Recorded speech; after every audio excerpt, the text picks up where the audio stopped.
Hi, this is Ben Rogers. This is the Property Diary. This is Monday the 28th of January. Welcome to a brand new week.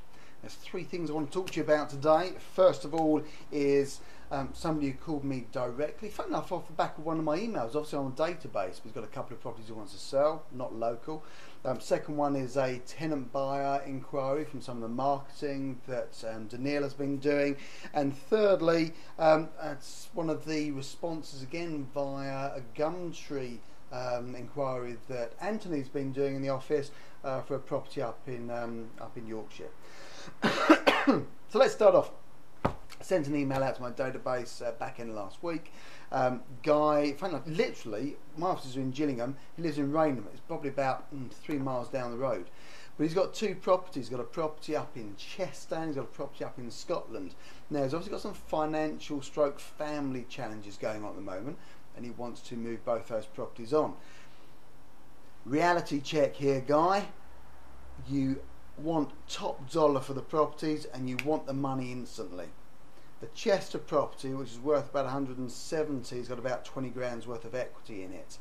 The Scottish property only worth about 60 grand, it's got about 7 to 9 grand. Now reality, probably about 6 equity in it. And he wants 20 grand now, today. I had a long conversation with him.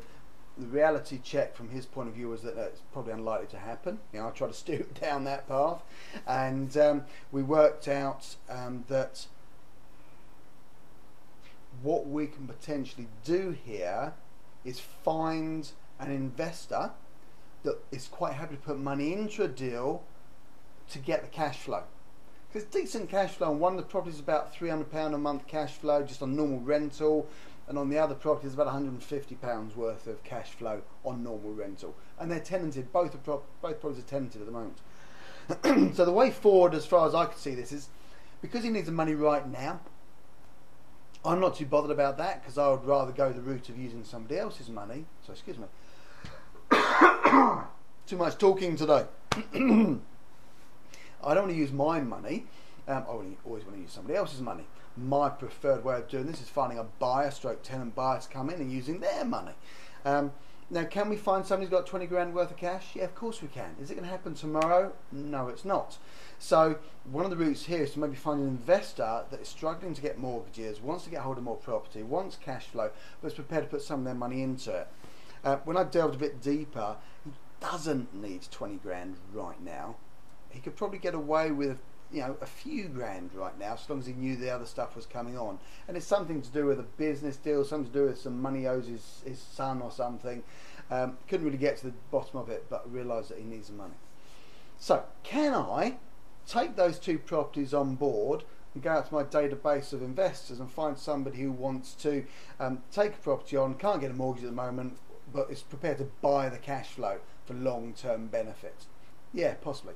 So he's going to get those details over to me.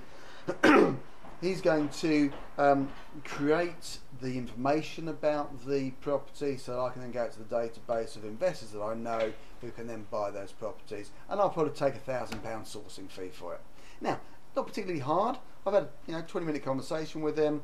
I'll then go out and sort of package those effects out to the database of investors, and I might make a couple of grand on it. Now, that's not how I'm going to get rich, but does that gradually pay for marketing? Of course it does. Does that mean that I can chuck more money at leaflets? Does it mean I can chuck more money at adverts in the paper? Does it mean I can get more leaflet stuff out there? Hi, Carol. Hi, Ben. That's Carol in the office. She's just saying. So that's just a bit of background on that one. Would I ever found that guy unless he'd been in my database somehow? He's obviously an investor. Now, my point behind this is that you will end up working with investors and landlords, and they won't just be private sellers. There'll be people who are already investing and in property at the moment. But who knows where they're going to come from. Right, second opportunity I want to talk to you about today, because it gives you an idea of kind of conversations you might end up having. This was a guy called Romain. He's a French guy. He lives in Southern Ireland. Sorry, lives in Southern Ireland, in Dublin. Danielle had been doing some work, some creative work, via a couple of websites out there. This guy was looking for somewhere to rent, so we've approached him directly and said, hey, do you know there's a thing called rent to buy? Ever heard of that? Fancy the idea of buying rather than just renting? And he came back to Daniil. We then ended up having a conversation yesterday. The guy's in retail. He's been in Ireland for about 8 years. He can't get a mortgage, but guess what? He's got about 15,000 euros as getting started money. Now that's not enough money to put down as a deposit on a property, and he's struggling to get a mortgage anyway. But would he like to be in a position where he could actually get into a property and buy it at some stage in the future? Love the idea, had a bit of an idea about rent to buy anyway. Daniil had already sent him a bit of stuff and information about it, and we had a great conversation and a great chat about things. So next step now is that he wants specific areas in Dublin. I now know what those areas are. Guess what I do with that? So I'm kind of doing this bit of back to front. Found the tenant buyer, find out where they want to buy. Know that he's open to ideas. I just need to find a property I can get him to go around and have a look at by creating the opportunity for taking that property off of a seller on an option or an instalment contract, and then put Romain into that property. So all I need to do is find a seller. Guess what? And who's doing that? Anthony. Okay, Anthony in my office is now targeting specific areas in Dublin for those types of properties. He wants a 1-bedroom apartment, and we know he's got 15,000 euros getting started money. He can afford 800 euros a month on his sort of rent stroke super rent. I just need to find a property and a seller that I can match it up with. Nice and simple. Very, very highly motivated to get something done. Wants to be in somewhere in the next month. Hello, fantastic opportunity. Has that cost me anything to find that? No. Anthony and Daniil have been basically banging these systems that are out there, the portals, the the online ways of actually getting hold of people, and they're getting people coming back to them saying, yes, I want to work with you. Final thing today, this was another leading opportunity that came via Gumtree. It's up in North Yorkshire. Basically, Anthony had been speaking to this lady via sort of email, via Gumtree, and considers an element of motivation. They want to emigrate to Australia. So let's have a conversation. Had about a 30-minute telephone conversation, recorded it, so at some stage I might get it out to people. Most of this stuff just goes to my private clients and mentees and coaches, by the way. Guess what? If you want to get this level of detail, you might want to get in touch with me at the office. Call the number that's underneath this video. You might want to come and learn more from me. But that's a blatant plug for my mentorship and my trainings. Back to the story. 4-bed property up in Yorkshire, looking to emigrate. Can't sell it. I've got it up. I haven't actually got it up with an agent yet, found out in the conversation, but they have got it on a multitude of kind of private seller portals, and they're not selling it. Conversations going, having conversations with her about loads of people in the village think it's a lovely house, they really want to buy it, but guess what? They can't. They can't get the mortgage, they haven't got enough deposit, haven't sold their own house, and they've worked out there's a time scale they're working to. They want to jump on that plane on the 17th of May. Now that may seem like that's 4 or 5 months away, but we're at the end of January, it's only 4 months away. Well, in reality, 17th of May is 3 months away. They've got to sell the house, get the money out of it and go. And from a cash point of view, the house is worth about 320, they think. They've got a mortgage on it, I think, of about 210, and they want all the cash now, because everybody wants all the cash right now. Now, if I think about that, have I got all the cash to give them right now? No. Right click, and I'm going to speak to you again. Of course not. Let's delve into the detail and find out what they want to do. They've got to get all their belongings onto a container and onto a ship so it goes off to Australia. They've got to pay for the flights for the 2 of them and their 2 kids to get to Australia. They then need to rent somewhere in Australia. They need a certain amount of cash. So let's find out what that is. Realistically, they're talking probably between £7,000 and £10,000, but they've got all of this equity stashed up in their property. Well, they only need a certain amount of it. So what we need to find out, I just floated some ideas across the conversation to her. I said, look, in an ideal world, you're going to find somebody who walks into your house, goes across the threshold, falls in love with it, has got the big deposit, has got the right qualities for getting a mortgage, and they'll buy it, and they'll all be done by the 17th of May, and you'll be able to head on to that aeroplane and go off to Australia and get on with your life. But just in case it doesn't work out like that, why don't we put a few contingency plans in place? And I'm just thinking about somebody we helped just recently, and they were down there and they were doing a similar sort of thing, and the way we managed to help them was this, and actually they came up with this idea and put it across to us, and we thought, well, that could work, so we went along with it, and guess what, it did work. And I'm just sitting here thinking about the conversation I'm having with you, and it's getting the old cogs whirring in my head, and I'm thinking maybe, well, if it worked for them, maybe it could work for you. Now, I'm not saying this is the way we should do it or the only way we could do it, but I'm just thinking, based on your circumstances and the timescales you're working to, why don't we also put something in place that might give you what you want? So then what we're talking about is not all the equity they've got in there, we're talking about the cash that they need to get there. And we're then talking about the rest of that stuff at some stage in the future.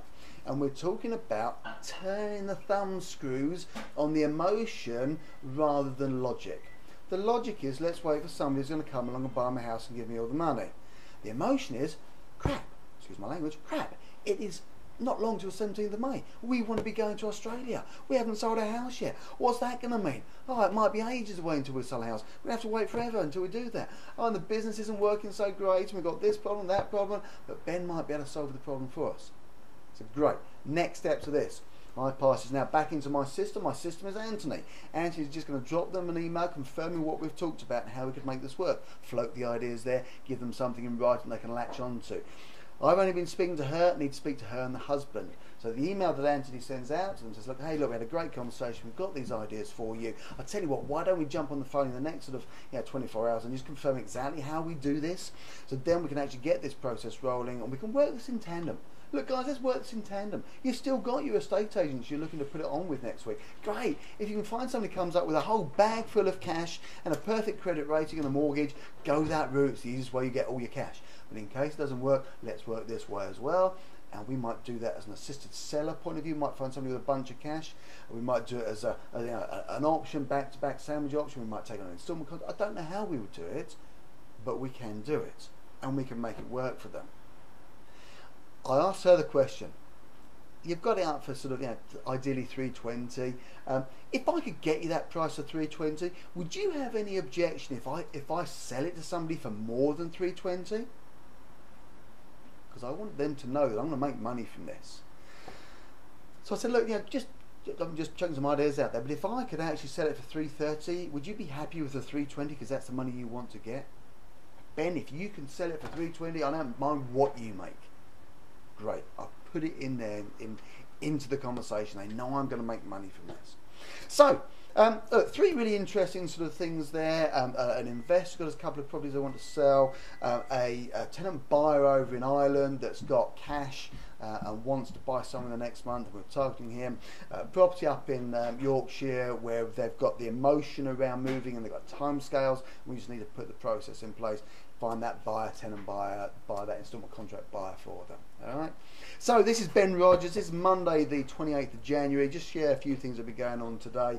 I hope you found that helpful. Hope you carry on enjoying these diaries. Look, guys, please do put a comment at the bottom of this video. It's great to hear what you like about it, the strategies, and tell me what stuff you maybe don't agree with. Tell me stuff that you've tried and how it's working for you. Tell me the other stuff that you'd like me to sort of cover on some of these videos. But just put a comment down the bottom. Click on that like button. Let me know if you like this stuff. Now on this YouTube channel, I don't know who's watching this, but I'd love to get your comments down below. So my name's Ben Rogers. This is the Property Diary. This is Monday 28th of January. I look forward to speaking to you tomorrow. Take care.